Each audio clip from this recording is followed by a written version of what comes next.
નમસ્કાર અને સુપ્રભાત શ્રોતાગણો. આપણી સાથે છે doctor Ketan Shah, head of department, new LJ college of commerce, LJ university. અને આજે હું કેતન સર સાથે બજેટ ઉપર નાની એવી ગોષ્ઠી કરવા માટે ઉપલબ્ધ છું. નમસ્કાર શ્રોતા મિત્રો. તો એક નાનકડો પરિચય તમારો બી આપી દઉં. Professor Shyam Kakkar, department of finance, LJ integrated MBA institute, LJ university. Sir, હવે આપણે મુદ્દા પર આવી અને વાતચીત આગળ વધારીએ. હા સર, સૌથી પહેલો ક્વેશ્ચન કે આ બજેટની ઓવરઓલ થીમ શું રહી છે, આના ઉપર એક થોડુંક અમને જણાવશો. પ્રી બજેટ એનાલિસિસમાં જે મેં મારો મંતવ્ય મૂકેલો એ ફરી થોડોક રિપીટ કરી દઉં છું. બજેટની જ્યારે બી રજૂઆત થાય છે તો બેકગ્રાઉન્ડમાં, પૃષ્ઠભૂમિકામાં આર્થિક પરિસ્થિતિને ધ્યાનમાં રાખીને બજેટ બનાવવામાં આવે છે. અને આર્થિક પરિસ્થિતિ વિકટ એટલા માટે કહી શકાય કે આર્થિક વૃદ્ધિનો દર સારો એવો ધીમો પડી ગયો છે અને પડી ગયો હતો બજેટ પહેલાં. સેકન્ડ ક્વાર્ટરમાં 5.4%. સરકાર સમક્ષ સૌથી મોટો પડકાર હતો ગ્રોથ વધારવાનો. કમસે કમ by March 31, 2025 and yearly growth 7% થઈ જાય તો સરકારની બહુ મોટી સફળતા ગણાય, એક એ હતું. અને બીજો પડકાર જે છેલ્લા 3 વર્ષોથી ચાલી આવી રહ્યો છે એ છે રોજગારી સર્જન. આ પરિસ્થિતિમાં શનિવારે જ્યારે લોકસભામાં બજેટ રજૂ થયો તો હું એવું કહીશ, it was the best under the given conditions. આપેલ બધી મર્યાદાઓ છે એની અંદર જે મહત્તમ જે સરકાર કરી શકે તે સરકારે કરવાનો પ્રયત્ન કર્યો છે. પરિણામો તો વર્ષ પછી ખબર પડશે, પણ અત્યારે એના ઉપર આપણે કોઈ જજમેન્ટ પાસ નહીં કરી શકીએ, મૂલ્યાંકન નહીં કરી શકીએ. પણ એફર્ટ્સની વાત કરો કે સરકારના પ્રયત્નો કેવા છે તો 100માંથી 100 માર્ક હું આપવા તૈયાર છું.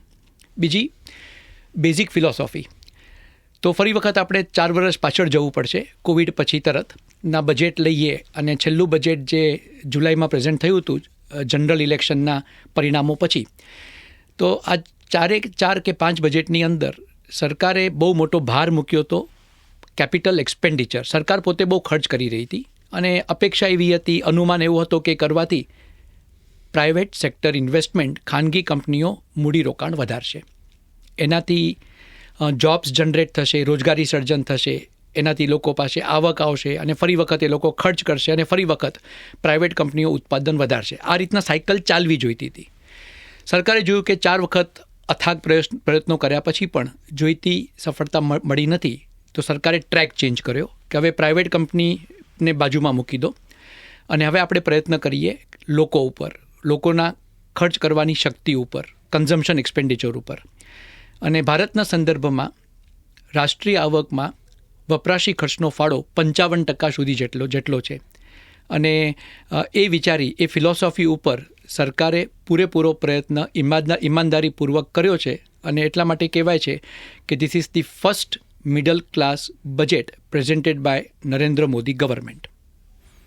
તો સર, આપણે એવું કહી શકીએ કે અત્યાર સુધી ગવર્મેન્ટ જે તરીકે વિચારતા હતા તો એમની વિચારસરણી એવી હતી કે આપણે ખર્ચ કરીએ, આપણે જેટલું ઇન્ફ્રાસ્ટ્રક્ચર બનાવશું, rods, buildings, bridges, airports, ports, તો આનાથી પ્રાઇવેટ સેક્ટરને ફાયદો થશે, એટલે એ લોકો નવા ઇન્વેસ્ટમેન્ટ લઈ આવશે.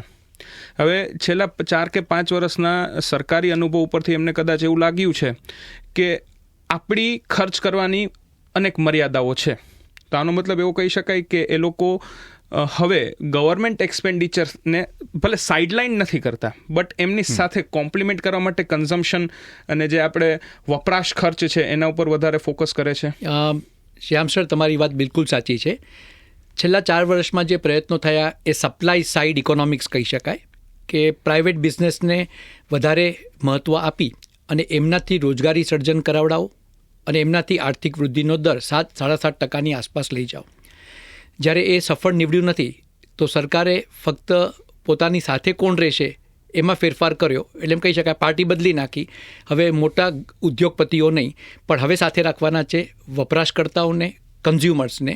અને ફરી વખત ઉદ્દેશ તો એ જ છે કે રોજગારી સર્જન અને એના થકી આપણે GDP ગ્રોથ એટલીસ્ટ 7% સુધી ટકાવી રાખવાનું.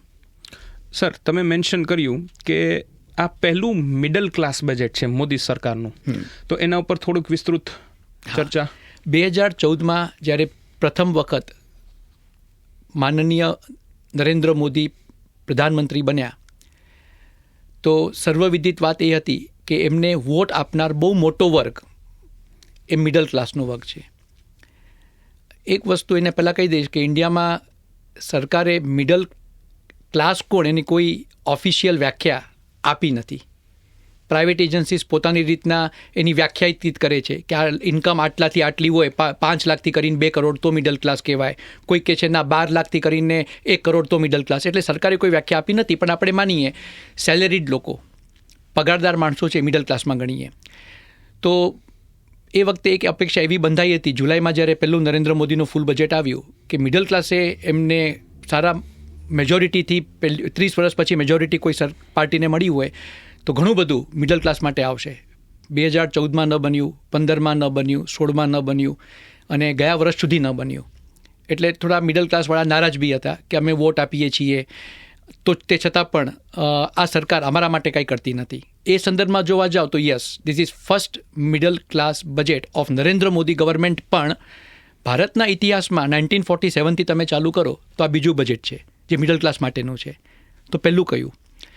તો થોડાક આપણે ભૂતકાળમાં જઈએ. 1997-98 જ્યારે યુનાઇટેડ ફ્રન્ટની સરકાર હતી અને HD દેવેગૌડા આપણા પ્રધાનમંત્રી હતા અને એ વખતે પી ચિદમ્બરમ આપણા વિત્તમંત્રી હતા, ત્યારે 1997-98માં એમણે ઇન્ડિયાનું પ્રથમ ડ્રીમ બજેટ આપેલું અને એની અંદર મોટાભાગે આ જ બાબતો હતી.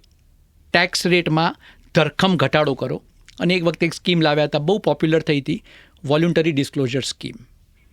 એટલે નરેન્દ્ર મોદીનું પહેલું મિડલ ક્લાસ બજેટ અને ઓવરઓલ આઝાદીનો જે ઇતિહાસ છે 1947થી ચાલુ કરીએ તો અત્યાર સુધીનું આ બીજું એવું બજેટ છે targeting only middle class people. અને આ ડિમાન્ડ સાઇડ બજેટ છે અને ડિમાન્ડ સાઇડ બજેટ હોય એટલે કન્ઝ્યુમર્સ માટેનો જ હોય અને મિડલ ક્લાસ માટેનો જ હોય. સર, આ બજેટના અમુક નવા ફીચર્સ કે નવા લક્ષણો વિશે કંઈ કહેશો? 2-3 વાતો તમારી સમક્ષ મૂકવાની કે ફ્રાઇડે 31મી જાન્યુઆરીએ સરકારે દેશ સમક્ષ પબ્લિક ઇકોનોમિક સર્વે, આર્થિક સર્વેક્ષણ રજૂ કર્યું. આર્થિક સર્વેક્ષણમાં એક માર્ગદર્શન હોય છે સરકાર માટે કે ટૂંકા ગાળામાં 1-2 વર્ષમાં તમારે શું કરવું જોઈએ. થોડીક એમાં ચિંતા તો વ્યક્ત થઈ હતી કે સ્લોડાઉન થઈ રહ્યું છે અને અમુક સલાહો આપેલી અને સલાહો એકદમ સ્પષ્ટ શબ્દોમાં હતી. Deregulation, rationalisation of tax structure, પછી મોર એમ્ફેસિસ ઓન સ્ટ્રક્ચરલ રિફોર્મ્સ, માળખાકીય સુધારાઓ કરો. બજેટની અંદર થોડા ઘણા લક્ષણો જે એનાઉન્સમેન્ટ્સ છે અત્યારે એમાં જોવા મળે છે કે યસ, આ અઠવાડિયામાં new income tax bill Nirmala Sitharaman રજૂ કરવાના છે. હું દ્રઢપણે માનું છું એની અંદર સિમ્પ્લિફિકેશન ઓફ ડાયરેક્ટ ટેક્સીસને આગળ લઈ જશે. રેશનલાઇઝેશન થોડું બજેટમાં થયેલું છે, હજી પણ કરશે, એટલે તાર્કિકીકરણ, અને એ બધું કરવાથી ટેક્સ કમ્પ્લાયન્સ વધશે, લોકો ઈમાનદારીથી ટેક્સ ભરતા થઈ જશે. એક આ છે. ઇન્સ્યોરન્સ સેક્ટરની અંદર FDIની લિમિટ ફોરેન કંપનીઝ માટે જે હતી 74% સુધી 74% વધારીને 100% કરી છે. બસ શરત એટલી છે કે જે પ્રીમિયમથી તમે જે આવક કમાવો છો એનું સંપૂર્ણપણે મૂડીરોકાણ ભારતમાં જ કરવાનું રહેશે, તમે તમારા દેશમાં પાછું નહીં લઈ જાઓ. એટલે એ બી એક સરાહનીય પગલું છે એવું કહી શકું કે એક સિગ્નલ છે કે અમે ઓપન અપ હજી બી થઈ રહ્યા છીએ અને આપણે કરવા માટે તૈયાર છીએ. ક્યાંક આ સરકારની ટીકા આવી પણ થઈ રહી છે ઘણા ટાઈમથી કે આ સરકારે અદાણી અંબાણીની સરકાર છે અથવા તો પછી બિગ ઇન્ડસ્ટ્રીયલ હાઉસીસની સરકાર છે, ગરીબ લોકો માટે કશું કરી નથી રહી અને ખાસ કરીને ગામડાઓને સંપૂર્ણપણે અવગણે છે. બજેટના શરૂઆતમાં જ પહેલી જે સ્કીમની જાહેરાત થઈ એ હતી પ્રધાનમંત્રી ધન ધાન્ય યોજના, જે 1.5 કરોડથી વધારે ગરીબ ખેડૂતોને લાભ કરાવે એવી છે. એની સાથે કૃષિ ઉત્પાદકતા જે નીચી છે, જે સ્વીકાર કરવું પડે આપણને, એને વધારવા માટેના બીજા બી 2-3 program, mission edible oil, mission pulses, એની જાહેરાત કરવામાં આવી છે. એની પર એક અલગ વિશિષ્ટ એક ફીચર છે એ રીતના હું કહી શકું. પ્લસ બીજી એનાઉન્સમેન્ટ જે લાસ્ટ ટાઈમ બી થઈ છે, અત્યારે કન્ટિન્યુ થઈ રહી છે, સ્ટાર્ટઅપ માટેનો જે સપોર્ટ બહુ જરૂરી છે યુવા લોકો માટે. પછી એક centre of excellence in education for artificial intelligence. All these are steps which will go a long way in increasing skills in the young people and thereby employability. રોજગારી ક્ષમતા યુવા લોકોની આમાં વધારવામાં આવશે. સર, આ થઈ બધી બજેટ સાઇડની વાતો. હવે એગ્રીકલ્ચર એટલે કે કૃષિ અને કૃષિની સાથે જે કંઈ પણ ઉદ્યોગો જોડાયેલા છે સર, એ 45% વધારે માણસોને રોજગારી આપે છે. ખાસ કરીને આપણે વાત કરીએ તો એ ગ્રામ્ય ક્ષેત્રમાં. બરાબર છે. બટ એનું જ્યારે આપણે જીડીપીમાં કન્ટ્રીબ્યુશન જોઈએ છે તો એ અત્યંત ઓછું છે, 15 થી 16% જેવું. બરાબર છે. તો આજે એવા કોઈ સ્પેસિફિક મેજર્સ કે જે આપણી એગ્રીકલ્ચરલ ઇકોનોમીને સસ્ટેનેબલ બનાવી શકે અને એમાં માણસોને આપણે વધારે એક આર્થિક વૃદ્ધિ તરફ લઈ શકીએ એવા કોઈ સ્ટેપ્સ ખરા? હમણાં જે મેં 2 કે 3 સ્કીમના નામ આપ્યા, પ્રધાનમંત્રી ધન ધાન્ય યોજના એક એ યોજના છે, પછી મિશન એડિબલ ઓઇલ છે, અને મત્સ્ય ઉદ્યોગ માટે બી છે, કારણ કે એ બી અલ્ટિમેટલી એગ્રીકલ્ચરનો ભાગ છે. તો મત્સ્ય ઉદ્યોગ માટે બી સારું એવું એલોકેશન આ વખતે કરવામાં આવ્યું છે. એક તો આ વાત થઈ. બીજું, ખેડૂતોની ઉત્પાદકતા ઓછી કેમ છે તો એનો જવાબ આપું. તમે આંકડા સરસ બોલ્યા કે 45% જેટલા લોકો અત્યારે જે રોજગારમાં છે એ આખા ભારતમાં એ કૃષિ ક્ષેત્રમાં છે, પણ કૃષિ ક્ષેત્રનો ફાળો રાષ્ટ્રીય આવકમાં 18% જ છે. એનો અર્થ એ થયો કે કૃષિ ક્ષેત્રની ઉત્પાદકતા ઓછી છે, ખેડૂતો જરૂર કરતાં વધારે છે. તો ખેડૂતોને તમારે ખસેડવા પડે. ખસેડવાના ક્યાં? તો આ ખેડૂતો જે છે કે જે ગ્રામીણ વર્ગ છે, કર્મચારી વર્ગ છે, ગ્રામીણ વિસ્તારોમાં સર્વિસ સેક્ટર, સેવા ક્ષેત્રમાં રોજગારી આપવી શક્ય નથી, કારણ કે એના માટે સ્પેશિયલ ટ્રેનિંગ, સ્પેશિયલ એજ્યુકેશન જોઈએ. જે તાત્કાલિક ધોરણે જે ભણ્યો જ નથી, 10માં એની ઉંમર 20-22 વર્ષની છે ને એ માની લો કે 7મી 8મી ચોપડી જ પાસ કરી છે, તો એના માટે તાત્કાલિક એવી કોઈ ટ્રેનિંગ કરીને સર્વિસ સેક્ટરમાં એને તમે રોજગાર આપી શકો નહીં. તો ઓપન રહે છે ફક્ત એક જ સેક્ટર, મેન્યુફેક્ચરિંગ સેક્ટર. તો આ બજેટમાં એક વિશેષ ભાર આપવામાં આવ્યો છે માઇક્રો, સ્મોલ, મીડિયમ એન્ટરપ્રાઇઝીસ.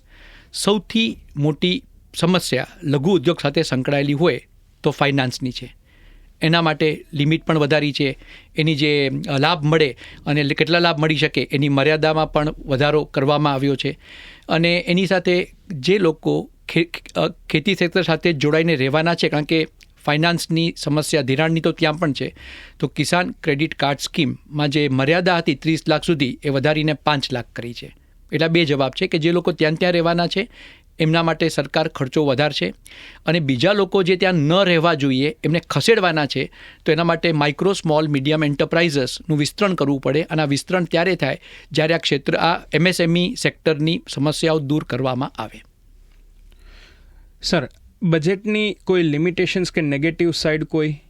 મેં એક વાત કરી ડ્રીમ બજેટ 1997-98, તો મને બરાબર યાદ છે કે એ વખતે સોશિયલ મીડિયા તો હતું જ નહીં, કારણ કે ઇન્ટરનેટ બી મોટા પ્રમાણમાં ઇન્ડિયામાં હજી ઘર સુધી પહોંચ્યું નહોતું, ઓફિસમાં બી લિમિટેડ હતું. 1997-98 અમુક લોકો પાસે જ મોબાઈલ ફોન હતા, એટલે next day early in the morning ન્યૂઝપેપર્સમાં ડ્રીમ બજેટ અને મિડલ ક્લાસ હવે બહુ જ પ્રગતિ કરશે એવું બધું હતું. અને એક એવો બજેટ છે એવું લખેલું એ વખતના જે ઓપિનિયન મેકર્સ હોય એમણે લખેલું કે વર્ષ પછી તો અર્થતંત્ર ક્યાંનું ક્યાં જતું રહેશે. હવે તમને હું કહું શું થયું. Middle class first budget targeting middle class 1997-98 financial year by P Chidambaram, 1 વર્ષ પછી આર્થિક વૃદ્ધિનો દર અડધો થઈ ગયો, 8%થી ઘટી અને 4% થઈ ગયો. ફુગાવો બી થોડો કાબૂની બહાર જતો રહ્યો. એટલે હું થોડું આઈ એમ સાઉન્ડિંગ નેગેટિવ, પણ જે વાસ્તવિકતા હોય સ્વીકારવી પડે. એટલે પ્લીઝ એવું નહીં માનતા કે આ 12 લાખ જે મિડલ ક્લાસ બજેટ શું કામ કહેવાય છે, તો જેમની ઇન્કમ 12 લાખ રૂપિયા સુધીની છે એમને કોઈ ટેક્સ ભરવાની જરૂર નથી, એટલે મિડલ ક્લાસ, કે પહેલી વખત મિડલ ક્લાસ માટે કાંઈ આપ્યું. પણ આની અસર જીડીપી ઉપર કેટલી પોઝિટિવ પડશે એ તો સમય દેખાડશે. મારા માટે બી કેવું અઘરું છે. એક આંકડો મૂકું છું. 31 માર્ચ 2025 સુધી ભારતનું જીડીપી 324 લાખ કરોડ થઈ જશે. આઈ રિપીટ ધીસ નંબર, ધ્યાનથી સાંભળજો. ભારતનું જીડીપી 31મી માર્ચ 2025 સુધી 324 લાખ કરોડ થઈ જશે. એમાં ફાળો મિડલ ક્લાસનો, સરકાર કે તમે બધા માનો છો મિડલ ક્લાસ, એ ખર્ચના સ્વરૂપે કેટલો છે? ઓલરેડી 200 લાખ કરોડ તો છે જ. ઓહ. અને આ જે લાભ આપ્યો છે સરકાર પોતે કહે છે એનાથી લોકોના હાથમાં કેટલા પૈસા બચશે? તો કુલ 1 લાખ કરોડ બચશે. 200 લાખ કરોડ રૂપિયા ખર્ચી રહ્યા છો, 201 લાખ કરોડ રૂપિયા ઉમેરી દો. હવે મને લોજિકલી લાગતું નથી કે બહુ મોટો અસર પડે. બીજી વાત, આપણે રાજ્ય સરકારો ઘણા વખતથી રેવડીના નામે ઇલેક્શન જીતવા માટે, સેન્ટ્રલ ગવર્મેન્ટ બી ખરું અને રાજ્ય સરકારો બી ખરો, પછી એ કોંગ્રેસની હોય, બીજેપીની હોય, બધા એક જ બોટમાં છે, તો રેવડીઓ આપી રહી છે. મને મત આપો, સ્ત્રીઓના અકાઉન્ટમાં 2,000 રૂપિયા દર મહિને આવી જશે, દર વર્ષે આવી જશે. તો હું તમને આંકડો આપું છું. કુલ ખર્ચ કેન્દ્ર સરકારનો અને રાજ્ય સરકારનો વેલફેર સ્કીમના નામે કેશ ટ્રાન્સફર, તમારા હાથમાં પૈસા મૂકે છે, ઓછામાં ઓછું 5 લાખ કરોડ છે. અને 3 વર્ષથી ચાલી આવ્યું છે. જો આટલા રૂપિયા તમારા હાથમાં મૂકવાથી ચમત્કાર થવાનો હોત તો થઈ ગયો હોત. ધ ટાઈમ વિલ ટેલ. બીજી વાત છે કે જે લગભગ ભૂલાઈ જાય છે, ઈમાનદાર ટેક્સ પેયર જેમની આવક 7 લાખ કરતાં વધારે હતી લાસ્ટ યર અને ટેક્સ સ્લેબમાં ટેક્સ ભરવું પડતું હતું, તો એમને માટે છૂટ સરકારે આપેલી છે, રિબેટ વગેરેની, ડિડક્શન્સ વગેરે, પણ અહીં મૂડીરોકાણ કરવું પડે. ઇન્સ્યોરન્સ પોલિસી ખરીદો, પીપીએફમાં નાખો, એટલે પરાણે બચત કરાવતા હતા. સરકારે કાઢી નાખ્યું. આવક 12 લાખ રૂપિયા સુધીની છે, કોઈ ઇન્વેસ્ટમેન્ટ કરવાની જરૂર નથી, કશું જરૂર નથી, કોઈ ટેક્સ ભરવાની જરૂર નથી. લોકો તાત્કાલિક બહુ ખુશ થઈ ગયા. આમાં કદાચ એવું ન બને કે આપણી બચતની જે આદત આપણા પૂર્વજોએ પાડી છે એ કાયમ ભારતમાંથી ભૂંસાઈ જાય, આપણે અમેરિકા જેવા અર્થતંત્ર બની જઈએ. એ લોકો તો શ્રીમંત છે, આપણે શ્રીમંત નથી, બની જઈએ અને વી start living under the date. જે ખેડૂતો માટે સાચું છે કે એક બાળક હોય, ખેડૂતનો બાળક, તેના માટે કહેવાય છે દેવામાં જન્મે છે, દેવામાં જીવે છે, દેવામાં મરે છે. મને ડર એટલો જ છે કે મધ્યમ વર્ગમાં ના આવી જાય. ઓલરેડી મધ્યમ વર્ગનો દેવું સતત વધી રહ્યો છે, એ ચિંતાની બાબત છે. એને સૌથી મોટો નેગેટિવ ગણું છું બજેટનો. અને કોઈ મેજર સ્ટ્રક્ચરલ રિફોર્મ આવ્યું નથી. પણ એક બીજી વાત બી સાચી કે આ સરકાર બજેટ વગર પણ જીએસટી બજેટની બહાર આવેલું, આઈબીસી બજેટની બહાર આવેલું, નોટબંધી બજેટની બહાર આવેલી, તો ઘણી બધી વસ્તુઓ બજેટ સિવાય પણ આ સરકાર લાવી શકે છે, સક્ષમ છે લાવવા માટે.